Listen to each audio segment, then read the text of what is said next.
ভোটের আগে নির্বাচনী প্রক্রিয়ার সাথে জড়িত প্রতিষ্ঠানগুলোর সংস্কার চায় জামায়াত ইসলামী। তা না হলে নির্বাচন অবাধ ও নিরপেক্ষ হবে না বলে অভিমত তাদের। দীর্ঘ এক যুগ পর নির্বাচন কমিশনের সাথে বৈঠক করে দলটির প্রতিনিধি দল।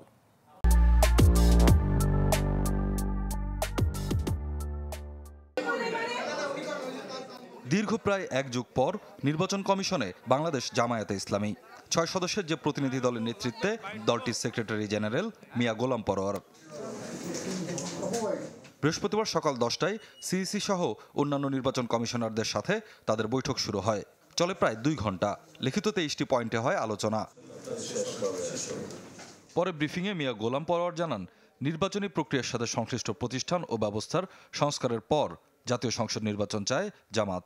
আমরা পরিষ্কার বলেছি যে নো ইলেকশন উইদাউট রিফর্ম। আমাদের পরিপূর্ণভাবে অন্তত নির্বাচনী প্রক্রিয়ার সঙ্গে যে সমস্ত অর্গান এবং বিভাগগুলো রাষ্ট্রের জড়িত সেগুলোকে সংস্কার করেই জাতীয় সংসদে নির্বাচন করতে হবে। আমরা হোল রাষ্ট্রের সংস্কার আমরা বলিনি। এখানে অনেকে ভুল বোঝার চেষ্টা করেন। এটা করতে গেলে ইট উইল টেক টাইম। এটা একটা নির্বাচিত সরকারের দায়িত্ব। জানান ৩০০ আসনে নির্বাচনের সক্ষমতা আছে জামায়াতে ইসলামীর, প্রার্থীও প্রস্তুত। তবে জাতীয় নির্বাচনের আগে স্থানীয় সরকার নির্বাচনের পক্ষে দলটি। জনগণের আকাঙ্ক্ষা কিন্তু জনগণ চায় যে স্থানীয় সরকার কাঠামোকে সচল করতে, সক্রিয় করতে, স্থানীয় সরকারের এবং গ্রামীণ অবকাঠামোতে উন্নয়ন, আইন শৃঙ্খলা, জনদুর্ভোগ কমাতে জনগণের আকাঙ্ক্ষাই হচ্ছে স্থানীয় সরকার নির্বাচনটা আগে হোক।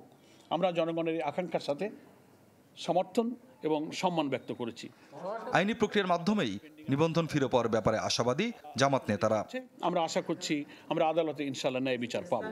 স্বপ্নিল শাহরিয়ার শিশির, চ্যানেল 24, ঢাকা।